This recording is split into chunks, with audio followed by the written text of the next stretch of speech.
Genesis 30. When Rachel saw that she bore Jacob no children, she envied her sister. She said to Jacob, "Give me children, or I shall die." Jacob's anger was kindled against Rachel, and he said, Am I in the place of God, who has withheld from you the fruit of the womb? Then she said, "Here is my servant Bilhah. Go into her, so that she may give birth on my behalf, that even I may have children through her." So she gave him her servant Bilhah as a wife, and Jacob went in to her. And Bilhah conceived and bore Jacob a son. Then Rachel said, "God has judged me, and has also heard my voice and given me a son." Therefore she called his name Dan. Rachel's servant Bilhah conceived again, and bore Jacob a second son. Then Rachel said, "With mighty wrestlings I have wrestled with my sister, and have prevailed." So she called his name Naphtali. When Leah saw that she had ceased bearing children, she took her servant Zilpah and gave her to Jacob as a wife. Then Leah's servant Zilpah bore Jacob a son, and Leah said, "Good fortune has come." So she called his name Gad. Leah's servant Zilpah bore Jacob a second son, and Leah said, Happy am I, for women have called me happy. So she called his name Asher. In the days of wheat harvest, Reuben went and found mandrakes in the field and brought them to his mother Leah.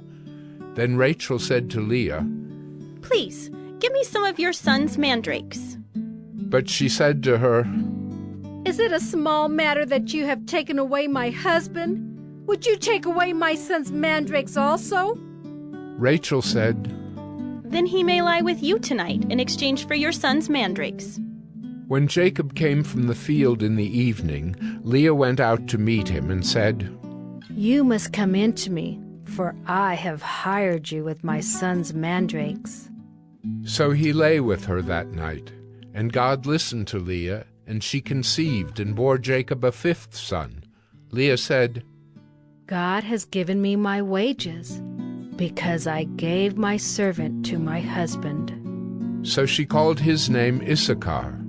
And Leah conceived again, and she bore Jacob a sixth son. Then Leah said, God has endowed me with a good endowment. Now my husband will honor me, because I have borne him 6 sons. So she called his name Zebulun. Afterward she bore a daughter, and called her name Dinah. Then God remembered Rachel, and God listened to her and opened her womb. She conceived and bore a son, and said, God has taken away my reproach. And she called his name Joseph, saying, May the Lord add to me another son. As soon as Rachel had borne Joseph, Jacob said to Laban, Send me away, that I may go to my own home and country. Give me my wives and my children, for whom I have served you, that I may go, for you know the service that I have given you. But Laban said to him, If I have found favor in your sight, I have learned by divination that the Lord has blessed me because of you. Name your wages, and I will give it. Jacob said to him, You yourself know how I have served you, and how your livestock has fared with me. For you had little before I came, and it has increased abundantly, and the Lord has blessed you wherever I turned. But now, when shall I provide for my own household also? He said, What shall I give you? Jacob said, You shall not give me anything. If you will do this for me, I will again pasture your flock and keep it. Let me pass through all your flock today, removing from it every speckled and spotted sheep, and every black lamb, and the spotted and speckled among the goats, and they shall be my wages. So my honesty will answer for me later, when you come to look into my wages with you. Every one that is not speckled and spotted among the goats, and black among the lambs, if found with me, shall be counted stolen. Laban said, Good, let it be as you have said.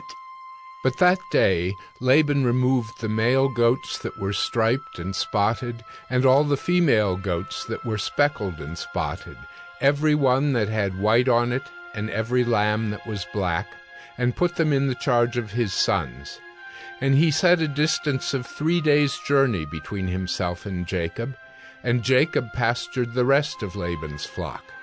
Then Jacob took fresh sticks of poplar and almond and plane trees, and peeled white streaks in them, exposing the white of the sticks. He set the sticks that he had peeled in front of the flocks in the troughs, that is, the watering places where the flocks came to drink. And since they bred when they came to drink, the flocks bred in front of the sticks, and so the flocks brought forth striped, speckled, and spotted. And Jacob separated the lambs, and set the faces of the flocks toward the striped and all the black in the flock of Laban. He put his own droves apart, and did not put them with Laban's flock. Whenever the stronger of the flock were breeding, Jacob would lay the sticks in the troughs before the eyes of the flock, that they might breed among the sticks. But for the feebler of the flock he would not lay them there. So the feebler would be Laban's, and the stronger Jacob's. Thus the man increased greatly, and had large flocks, female servants and male servants, and camels and donkeys.